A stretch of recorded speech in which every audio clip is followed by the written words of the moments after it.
Good morning সবাইকে। যেহেতু এখন সামার ভ্যাকেশন চলছে, তো ভাবলাম সামার ভ্যাকেশনের দিনগুলো আপনাদের সাথে শেয়ার করা যাক। আর ওর উপর ভিত্তি করেই আমার আজকের ডেইলি লাইফ ব্লগের ফার্স্ট পার্টটা আপনাদের সাথে শেয়ার করব। তো ভিডিওটা অবশ্যই শেষ পর্যন্ত দেখবেন এবং ভালো লাগলে অবশ্যই লাইক কমেন্ট শেয়ার করতে ভুলবেন না। সকালটা শুরু হয়েছিল অনেকটা তাড়াতাড়ি, প্রায় 5টার দিকেই আমি ঘুম থেকে উঠে গিয়েছিলাম। উঠে আমি আমার যাবতীয় কাজকর্মগুলো সেরে নিয়েছিলাম। সবই পাগলামি কাটে না জামিনি, বিরহ যেন কেটে যায়, থামে না ভরসা। প্রকৃতির আসল সৌন্দর্যটা উপভোগ করা ভোরবেলাতেই সম্ভব।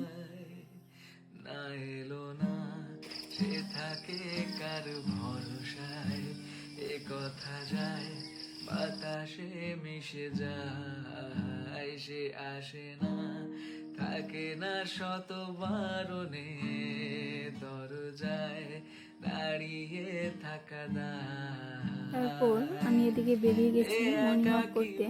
সবকিছুর পাশাপাশি নিজেকে হেলদি রাখাটাও খুবই জরুরি।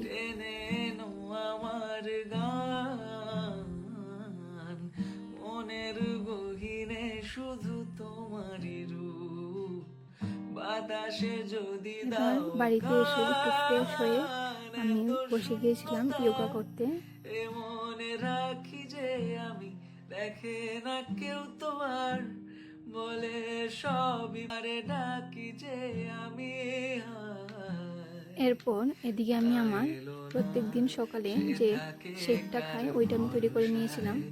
এ কথা যায় বাতাসে মিশে যায়, সে আসে না, থাকে না শত মিল্ক শেকটা আপনারাও বাড়িতে প্রতিদিন ট্রাই করতে পারেন।